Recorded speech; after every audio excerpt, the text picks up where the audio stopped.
your wait worth the while, but we don't quite have what I wanted for you just yet. But anyway, good afternoon. On Bangladesh, I can tell you that we expect a formal statement shortly. We're watching the situation in the country very closely. We continue to call for calm and restraint and to urge all parties to respect the right to peaceful assembly and expression. We urge security forces to protect those out on the streets of Dhaka and other cities of Bangladesh. You'll have seen that the High Commissioner for Human Rights, Volker Turk, issued a statement yesterday in which he called for violence in the country to stop. He added that accountability for human rights violations, including those with superior and command responsibility, is crucial. The international community must make it clear that at this pivotal time, there will be no impunity. You've been asking for a long time about the Office of Internal Oversight Services work concerning the UN Relief and Works Agency. I can tell you the following. The Office of Internal Oversight Services has completed its investigation into 19 area staff members of the UN Relief and Works Agency for Palestine Refugees in the Near East, UNRWA, regarding allegations of their involvement in the armed attacks of the 7th of October 2023 in southern Israel. OIOS made findings in relation to each of the 19 UNRWA staff members alleged to have been involved in the attacks. In one case, no evidence was obtained by OIOS to support the allegations of the staff members' involvement, while in 9 other cases, the evidence obtained by OIOS was insufficient to support the staff members' involvement.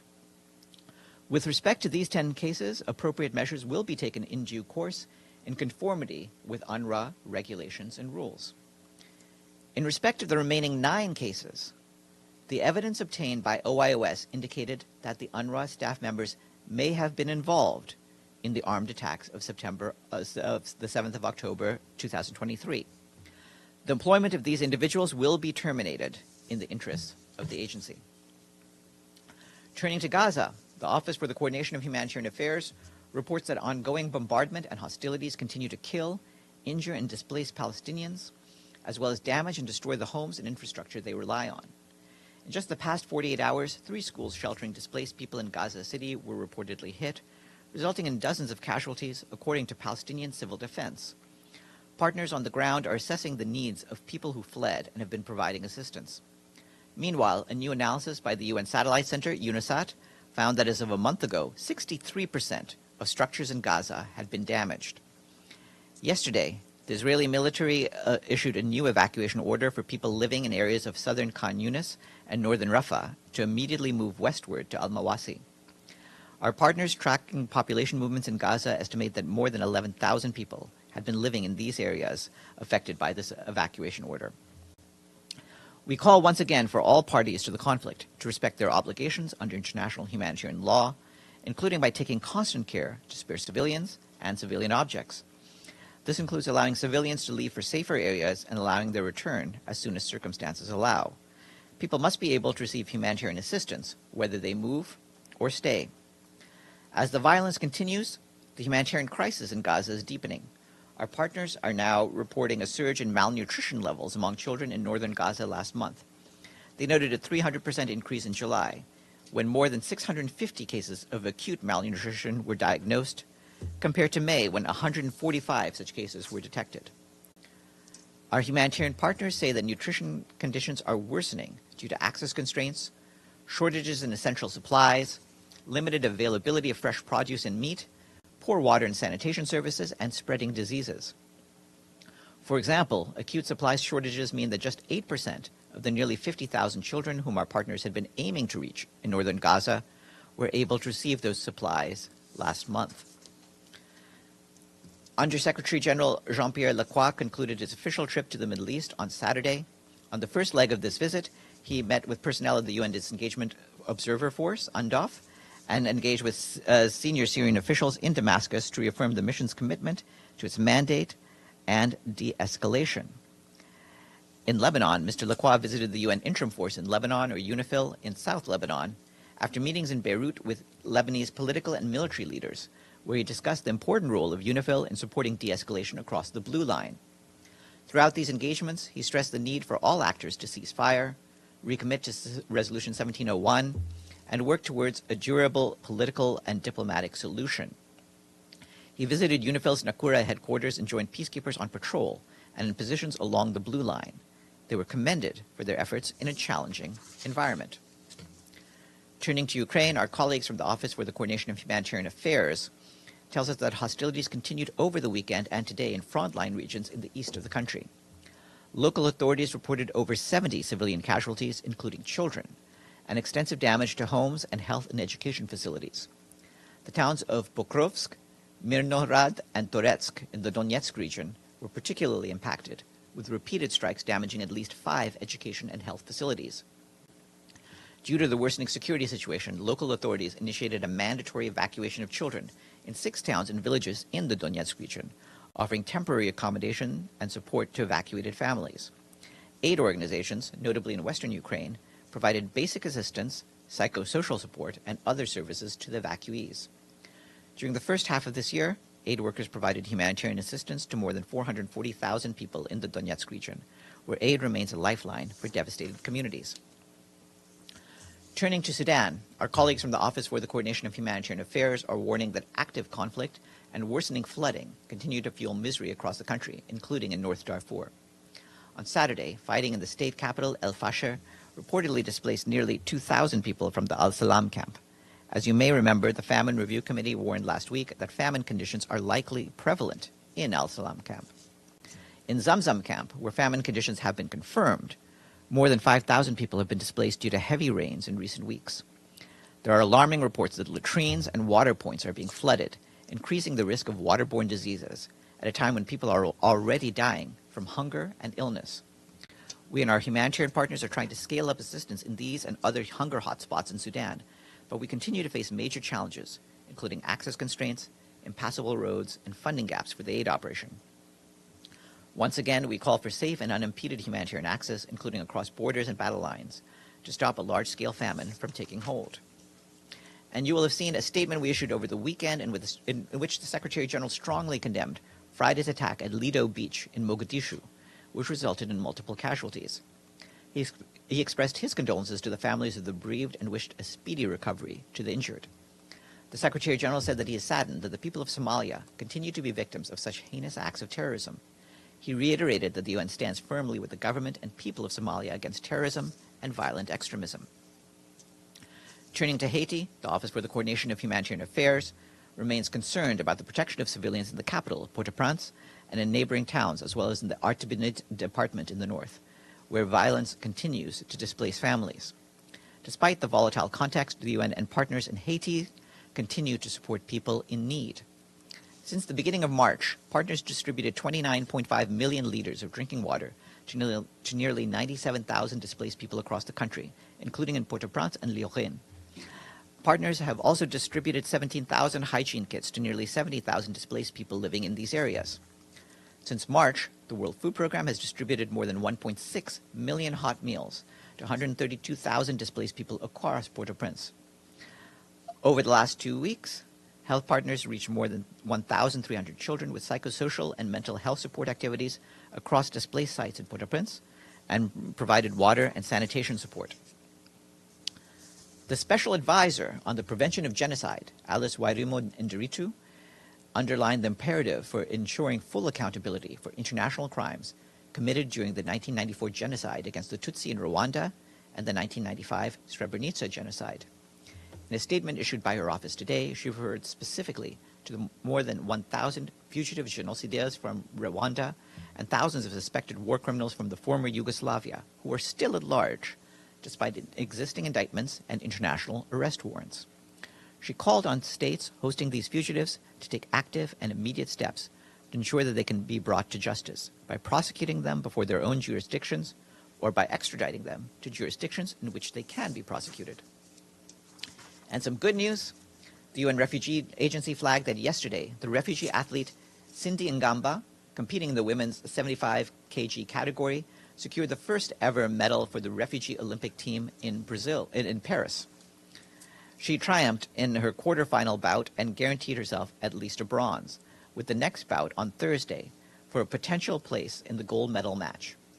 But whatever the outcome and whatever the eventual color of her medal, UNHCR said that her historic achievement has already sent a powerful message of hope to some 120 million forcibly displaced people worldwide. Ms. Ngamba is one of 37 athletes competing in Paris as part of the refugee team, which was created by the International Olympic Committee to give displaced sports people the chance to compete at the highest level. Wait, I'm about to sneeze first, and then, no, it's not going to happen. All right, Benno. Thank you so much, Farhan. So on the OIOS investigation, first a technical question. In my recollection, the Secretary General terminated the contract of 7 UNRWA workers already when it happened in January. Is that incorrect? Well, yes, he had taken that immediate action, and then there was an additional 12 cases that were brought to his attention for 19 in all. Now, we have found out of those 19 that in 10 cases there's either no information or insufficient information to support the allegations of their involvement in the October 7th attacks. The 9 for whom there is sufficient information will be terminated, and that of course includes some who had been terminated earlier as in the immediate aftermath of the reporting. The 7 from January are included in the 9. That's what you want to tell me. I think mostly included in the 9. It's quite possible that even of the initial group of 7, I think some of them may have had insufficient information against them. Okay, and then my actual question is about when you say evidence obtained indicates that they were involved in the armed attacks. I think we all like to know to what degree. What kind of evidence is it, and what do you know? Well, I don't have specific information about the specific allegations.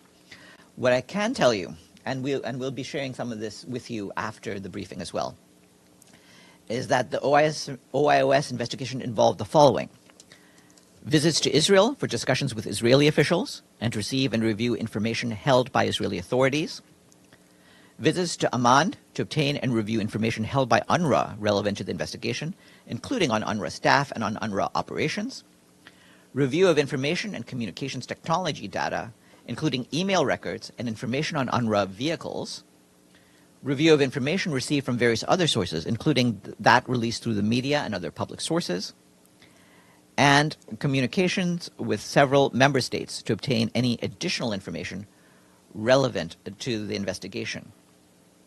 However, one thing I'd like to point out is that since information used by Israeli officials to support the allegations have remained in Israeli custody, OIOS was not able to independently authenticate most of the information provided to it. Sorry, last follow-up. With all due respect, I think this is not really sufficient given all the million of funding for UNRWA when we had a half-year-long investigation, and in the end it says, yeah, they were involved in the attacks, but we don't tell you how. We are sharing information with donors about this, and there's been a report that some of the donors are getting to review here at headquarters.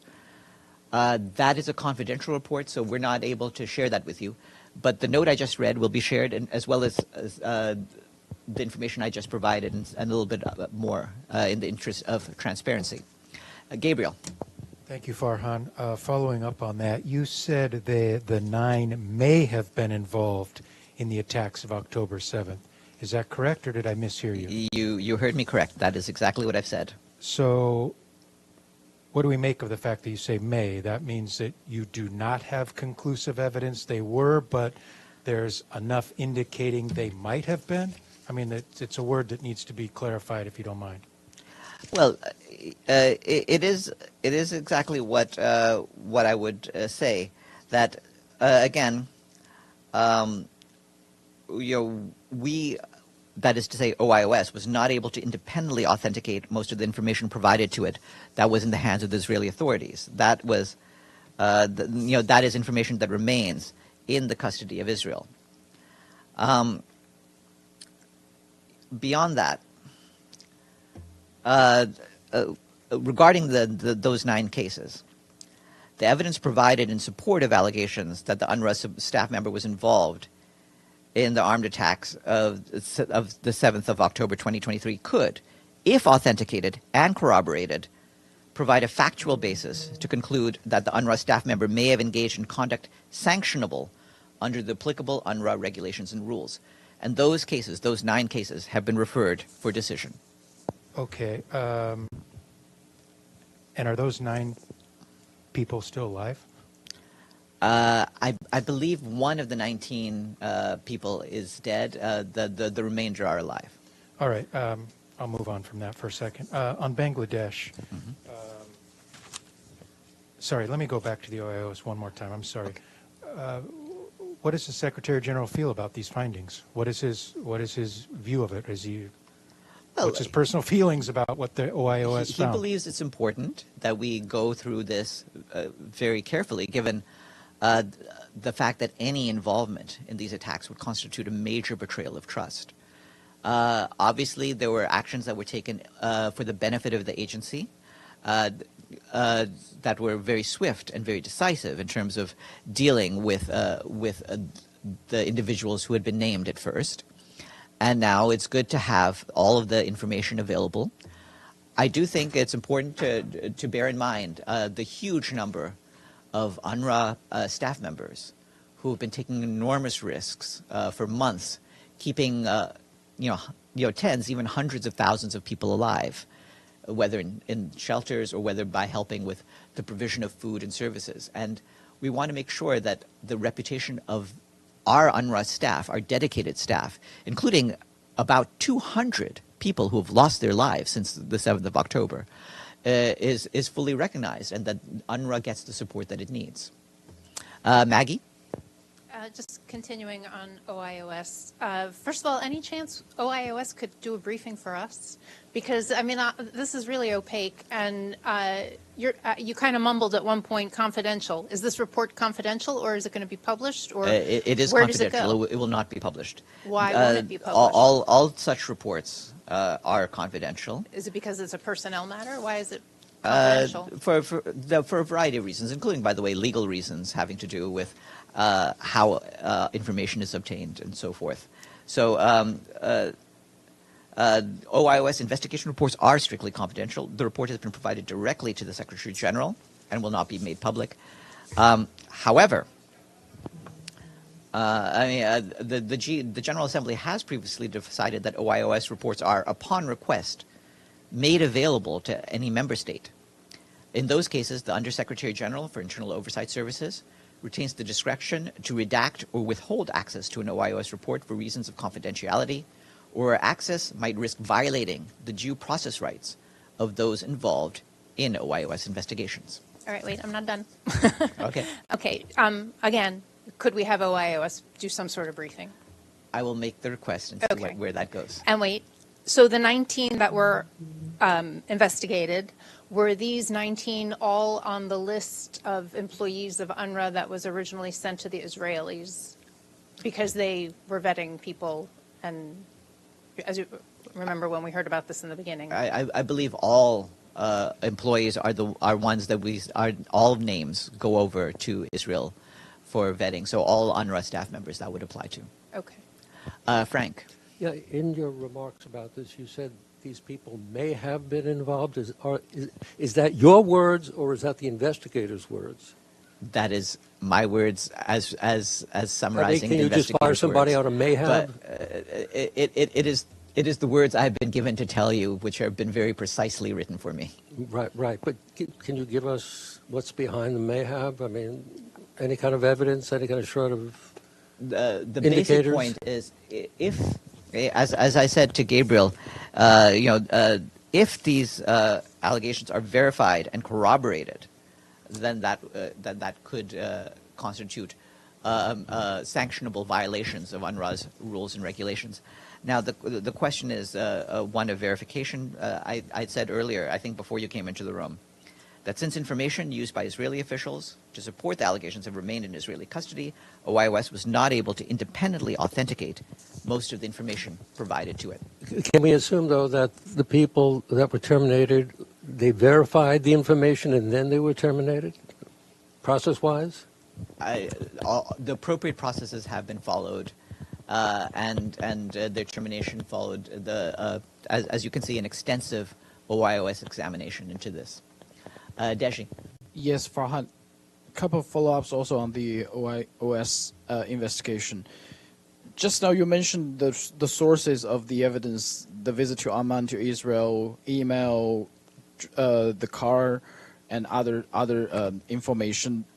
But to what level can the OIOS determine that this person might involved or 100% certainly involved in the attack? I mean, where is the what is the percentage? Like how you put the level of those information to determine like who is in this involvement? There would need to be further process of authentication and corroboration. We are evaluating what the next steps will be in that regard. So, which means so far you have people may be involved, but there might. I just don't understand this may, because I feel like you don't have 100% confirmation. We have sufficient information in order to take the actions that we're taking, which is to say the termination of these 9 individuals.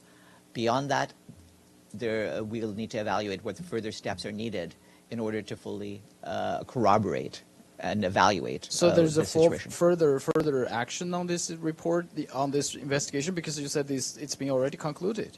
The OIOS investigation has been concluded. There may be further action taken, and we'll need to see how that is done. Right.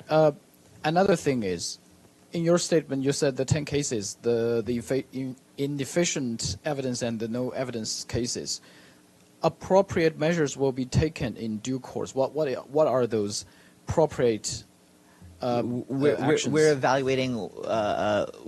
We're evaluating what to do with those staff members now that there's no sufficient evidence linking them. So to their October employment 7th. is now still on hold. I mean, you are not going to. We'll have to review this. We'll have to review each individual case to see how that is to be handled. Okay, let me ask you another question. Last Friday or Thursday, I think, Mr. Domenico announced a program called Back to Learning in Gaza.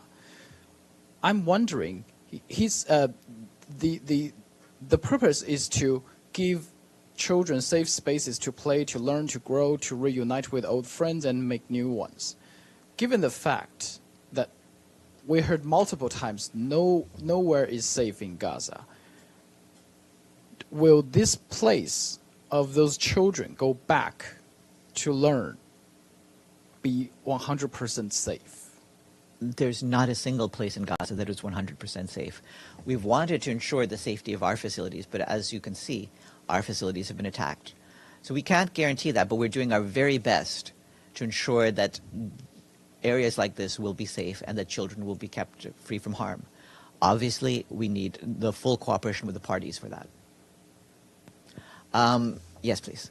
Thank you, Farhan. On Bangladesh, are there concerns of how the situation in the country will impact regional security? Have there been conversations between the UN and authorities in Bangladesh in the region? Thank you. I'm hoping that this will be what I need to answer your question. No, it is not.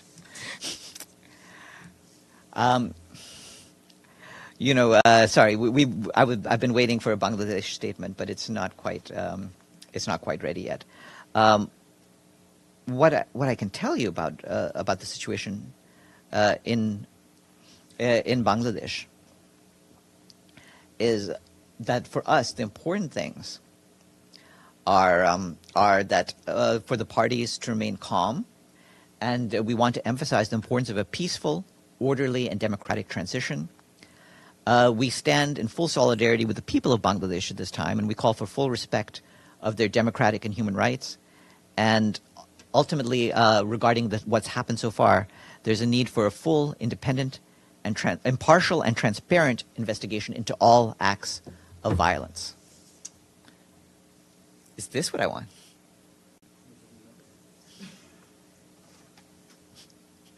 Man, I didn't really expect it that time. But have there been further Yeah. conversations? Have there been any conversations between the UN and authorities there in the region? We are in touch with authorities in the region, and our country team is in touch with authorities in Bangladesh, and we'll see where we go with that. But right now, the situation is moving very swiftly. We'll have to see what happens once the dust settles. Ibtisam. Farhan, going back to the issue of the investigation. So I just want to understand, because it's a little bit confusing. So you have information, you couldn't verify them independently, and you still taking measures against people. Is that correct? Well, here's the point. OIOS investigations are not criminal investigations. What OIOS investigators do is they carry out administrative fact-finding inquiries related to personnel, funds, and activities of the organization. The aim of an administrative investigation is to establish facts and to allow for a conclusion as to whether internal administrative law and procedures of the organization have been violated. In this case, the UNRWA regulations and rules. The United Nations has no criminal jurisdiction over its personnel, but we can impose disciplinary sanctions in response to wrongdoing or take other administrative measures to ensure the smooth functioning of the organization. And that is what we're doing in this case. Okay, but can you say for 100% that there was wrongdoing that happened there? Can you say for sure? Because it seems to be from your one statement. thing I made clear is it may have happened, but we are not able, for reasons I've been saying repeatedly during this, to fully verify and authenticate the reasons for this. Did you, during this investigation, talk to the people who were accused of being involved in such activities? No, and what I can tell you is because of safety and security concerns, OIOS did not meet with subject UNRWA staff and possible corroborating witnesses to conduct interviews and take statements. In some cases, however, OIOS was able to request and secure video-recorded statements from the subjects who responded to a series of set questions addressing the allegations of their own involvement in the armed attacks of the 7th of October 2023. In another case, the subject, on his own volition, provided a video recording offering a general denial of the allegations raised against him. Okay, just one last one. So you said that the accusation were made by the Israelis. The Israelis give you information without giving you the evidence. They have the evidence, the so-called evidence. So my question is... There's some evidence that is in their custody, yes. Yeah, so it's in the custody of the Israelis, not your custody. Is that correct? And why didn't you give this? Why didn't they give you this so-called evidence? That's a question to ask them, not us. No, but isn't the question that you should ask? We, of course, have asked all relevant authorities to provide any necessary evidence. There's some that we were not able to have because it's not in our custody. But I mean, you can understand why you are a little bit baffled by your statement, because it seems to be that you are coming to a conclusion without having enough evidence and without providing us enough evidence to understand what you are saying. I mean, we act on the best information that we have. The reason we've come to these conclusions is the result of some fairly painstaking work since January.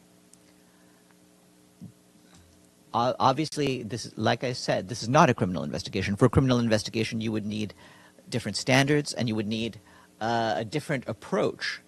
If there is to be any follow-up as a criminal investigation, other steps will need to be considered, but because this is not the body for that. But why then would you fire the people if it's not a criminal investigation? If you don't have enough evidence, why are you firing them or taking any steps against them? That's what is not clear for us. Like I said, for 9 people, the evidence was sufficient to conclude that they may have been involved in the 7th of October attacks. And the UN has the ability, in its authority, to impose disciplinary sanctions in response to wrongdoing or take other administrative measures to ensure the smooth functioning of the organization. And as I said in what I read earlier, that the employment of the 9 individuals will be terminated in the interests of the UN Relief and Works Agency. Yes, Benno. Yeah. To understand, sorry to go back to the word may, but like to understand it better, does that mean like you see that these 9 people, likely or highly likely, were part of the attacks? I think that's a good way of describing it, yes. Okay, I have more questions, sorry. Did I understand correctly that you didn't conduct interviews out of safety concerns with the accused? Then I would like to know what kind of safety concerns is this? You're well aware what the safety concerns are of going to Gaza at this time. I mean, like, you can still interview people via, like, Zoom or Well, we telephone. were able to get video recorded statements, as I just mentioned. By the way, a lot of the information that I'm saying to you right now, we're going to give it to you all en masse following the briefing. Yes, Deshi. I just have one question. I won't ask you more, just one question, but you have to answer me yes or no. That is, have you personally read this investigation report? The full report? No. Yes. All right, Farhan, 19 people were investigated, 7 were already fired. When did the additional 12 come to the Secretary General's attention? I believe we had mentioned this, but there was subsequent information that we received in March, and we had said at the time. And then are any of the accused, any of these 19 or presumably 18, since we knew from January, I think, that one of them was dead, are any of them in Israeli custody? Where are they? I mean, were they arrested? I don't have a case by case amount of information. I believe that they're not. I believe that they're not people who are currently in custody. Yes. Thanks, Farhan. Involvement. You said involvement in October 7th. That can mean different things to different people. Can you give us any clarity on what you mean by that? For us, any participation in the attacks is a tremendous betrayal of the sort of work that we are supposed to be doing on behalf of the Palestinian people. And okay, one on Bangladesh, a follow-up on Bangladesh. The military is urging people to trust it to restore calm. Does the Secretary General have confidence in the military as being the caretaker in the interim period of this governmental alleged transition? I think for us, the important thing is we want to make sure that all of the authorities, the political authorities, the military authorities, and anyone else who has a say in the current transition, work together so that there will be a peaceful and democratic transition. And does Secretary General have anything to say to the Prime Minister who's fled the country and her whereabouts is unknown? I believe we will have a full message from the Secretary General conveying his views that we will get to you shortly, but not shortly enough for it to be one of the pieces of paper that gets handed to me over the course of the briefing. Yes, Benno. Sorry. I guess a very easy question. All the 9 UNRWA workers, are they men? Yes, as far as I'm aware, yes, they are. Yeah. Have a... Oh, the 9 that were terminated. Yeah. All right. Have a good afternoon, Are everyone. you giving me? I have a question. You know, you need to do a much better job of signaling I put to my colleagues. hand, I put my name. You gave 3 rounds to some of the journalists. You did not see me. I've not seen your name. What else I can do other than my name and my hand? What? Tell me. Okay. Oh, yeah. Someone says that Please. Abdul Hamid has a question. Great. All right. I have a few questions. All right. Okay, on the OIS, the minute that the news about these allegations started, 12 staff were immediately fired. So among those 12 staff, I'm sure, you know, some of them are innocent or found innocent. Would UNRWA reinstall them, apologize to them, and give them their salaries retroactively or not? We are evaluating what the steps are to be taken. As I just said, in those cases, appropriate measures will be taken in due course in conformity with UNRWA regulations and rules. Yeah. I have other questions, Farhan. Attacking the schools in Gaza, at least 40 Palestinians were killed. You mentioned the attacks, but you didn't mention the number of people killed.